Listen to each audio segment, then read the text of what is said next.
ઠાકર બાપાની જય।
મિનિટમાં આટોપી લેવા માંગીએ છીએ એટલે સમયની મર્યાદાને તમે તો ધ્યાનમાં રાખશો, પણ અમે ડાયસ વિશેષ ધ્યાન રાખશું કે આ કાર્યક્રમમાં આથી વધારે તમને પરેશાની આપી શકાય એમ લાગતું પ્રોસેસ વાળાભાઈ વધારો ઉપર વાળાભાઈ વધારો વધારો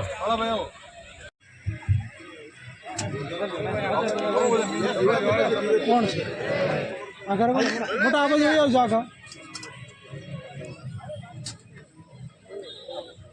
ભરતભાઈ આવી જાઓ।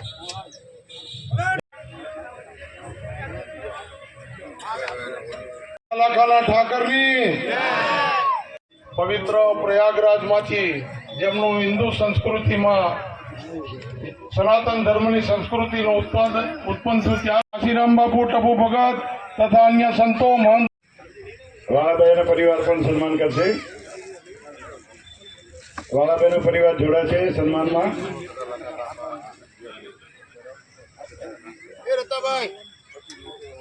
રતાભાઈ દેશ સાહેબ ડાયસ ઉપર આવવા વિનંતી।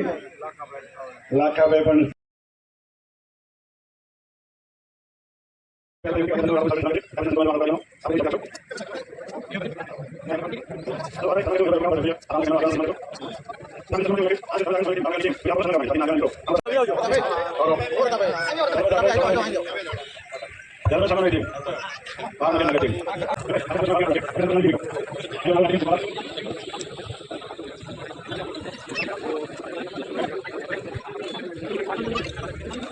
આપણે હાથ ધરીએ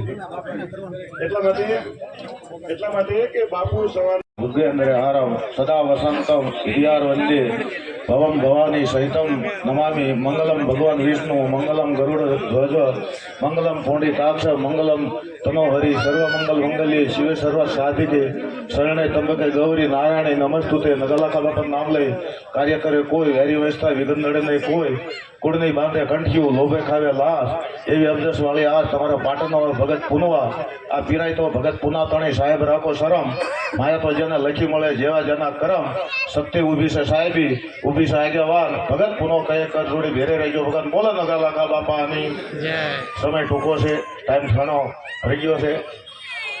આ પરમ પૂજ્ય મહાન શ્રી રામબાપુ, ઉપસ્થિત સર્વે સંતો, 1008 અનંત વિભૂષિત ની પદવી મહાકુંભમાં રામબાપુને પ્રસ્થાપિત થઈ અને એના અનુસંધાને ભાવનગર ભરવાડ સમાજ, માલધારી સમાજ દ્વારા જે આ એમના સત્કાર સમારોહ અને એમની ધર્મયાત્રાનું આયોજન કર્યું. અહીંયા ઉપસ્થિત આપણા ધર્મગુરુ પરમ પૂજ્ય રામબાપુ, ઉપસ્થિત તમામ સંતગણ, ભાઈ શ્રી ભરતભાઈ, ભગવાનભાઈ, રામભાઈ, સુની વાત નથી. અને એમાં ખાસ કરીને આપણા માલધારી સમાજને મળે. પહેલાં અશુદ્ધિ બહુ હતી, માણસો પદવી આપણને આપી એને પણ ઘણાને ગમતું નહીં. પણ હવે સમય અંતરે કાયમ જે તમારું કામગીરી હોય ને એ બહાર આવ્યા વગર રહે જ નહીં. આ પદવી રામબાપુને મળી છે કે કણીરામ બાપુને આજથી 5 વર્ષ પહેલાં આ પદવી આપી. એ પદવી આપવાનું એની પાછળ કારણ એના સંશોધન થાય છે બધા, કે આ મહારાજ, કે આ બાપુ શું કામ કરે છે, કઈ રીતનું કામ કરે છે. પછી પદવી, એને પદવી તો આપવીની ફરજ બને, કારણ કે એ જે પોતાનો રોટલો અને ટુકડો છે ને એ દુનિયામાં ગમે એને પહોંચાડી દે વાત. તમારું કર્મ છે ને એ કર્મ તમને લઈ જાય, તમારી વાણીના વર્તન છે એ લઈ જાય. એથી ગમે એને તમારી પાસે ઝૂકવું પડે. એમ બાપા નગા લાખા ઠાકરની જે વાત કરું તો જેનું ને આ વર્ષોથી આપણું જાગતી જોત ચાલે છે. મારો તો અનુભવ છે એટલે હું તમને કહું છું. ભેગુભાઈ ભલે કીધું એ 5 મિનિટ પતાવજો, પણ સમાજ ભેગો થાય ત્યારે સમાજને તમારે વાત કરવી જોઈએ, તો આ યુવાનોને ખબર પડશે, નહીં તો નહીં પડે. આ તમે યાદ રાખી લેજો. તમે ઘણી વખત કહેતા નથી ટૂંકમાં પતાવો છો, બધી વાત ટૂંકમાં ના પતાવાય. સમાજને એક વાત તમારે ઘડવી પડે, યુવાનોને પણ ઘડવા પડે, યુવાનોને પણ કહેવું પડે કે તમે આ રસ્તે હાલજો. અને યુવાનોને એ પણ હાલવું પડે કે મારા વડીલોએ શું કીધું એ રસ્તે હાલવું. એને ટાઈમ લેતા ઘણો વાર લાગશે, આ નાની સુની વાત નથી.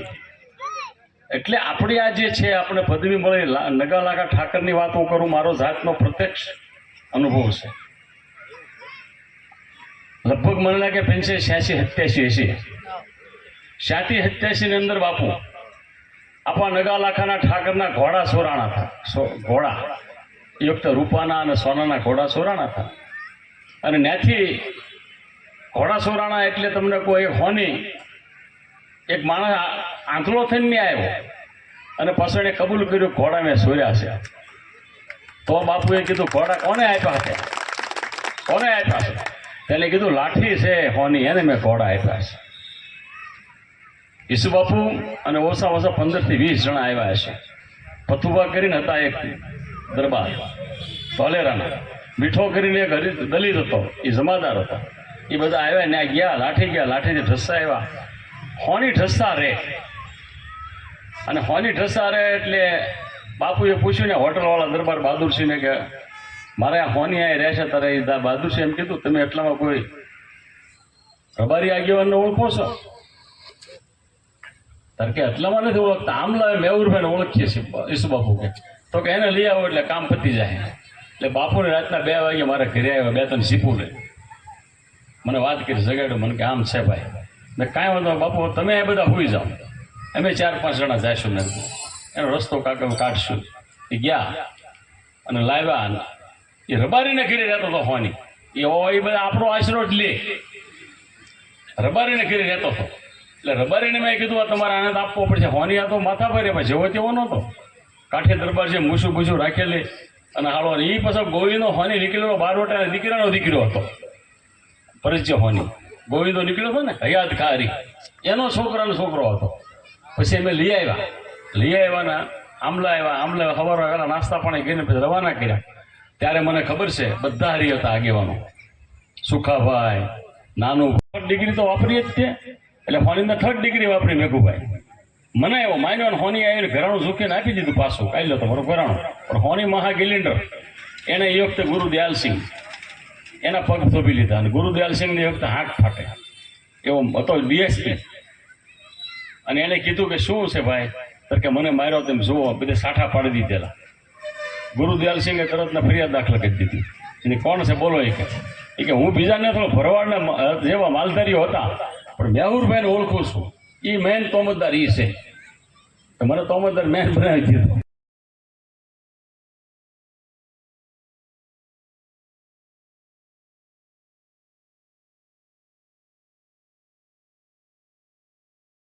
ઉતરી ગઈ અંદર, એ ગાડી આખી ગોથા મારી ગઈ સીટ. અને મારી યારે મારો ભાઈ હતો, કા મામાની દીકરો, એની રાડ ફાટી ગઈ. મને કહો ઓહો ભારે કરી બાપુ ઉડી ગઈ. શેરે wheel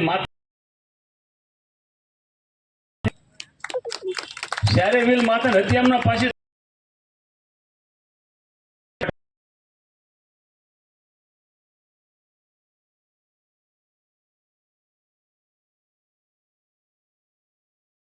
બંધારણનું article 367, 368, સ્ટેગ્નેશન of parliament, પ્રેસિડેન્ટના powers, આ બધાને પાછું મૂકી દીધું. ને 1 મિનિટમાં એણે જે કહી દીધું કે જ્યાં સારો એમ શૂટ. એટલે મને આ દાખલો એટલે લાવ્યું, એપ્રોપ્રિએટ એક્ઝામ્પલ મેં એટલે આપ્યું કે મને એક આગેવાને પૂછ્યું કે ધધ પપ્પુ 1008 આ ઘટના છે, ઇતિહાસનો સાક્ષી છે, આ કોઈ સામાન્ય સત્ય નથી. એટલે રાજ્ય સરકાર, રાજ્ય ધર્મની સરકાર ને રાજ્યની સરકાર, રાજ્યની સરકાર ધર્મની સરકારમાં ક્યારે હસ્તક્ષેપ નહીં કરે અને ધર્મના ક્ષેત્રના તમામ અબાધિત અધિકારો ધર્માધ્યયને રહેશે.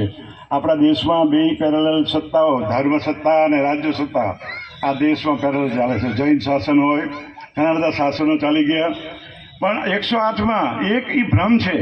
અને આ છે એ નેચરલ અષ્ટા છે. 5 ધાતુમાંથી આપણે બનીએ છીએ, પંચ ધાતુમાંથી શરીર બને, અને 3 છે એ આપણી વૃત્તિઓ છે, રાજસ તમસ, એમ મળી એને 8 થાય છે. 8 અને 1 એની વચ્ચે એક શૂન્ય છે કે જે આ અષ્ટ નેચરલ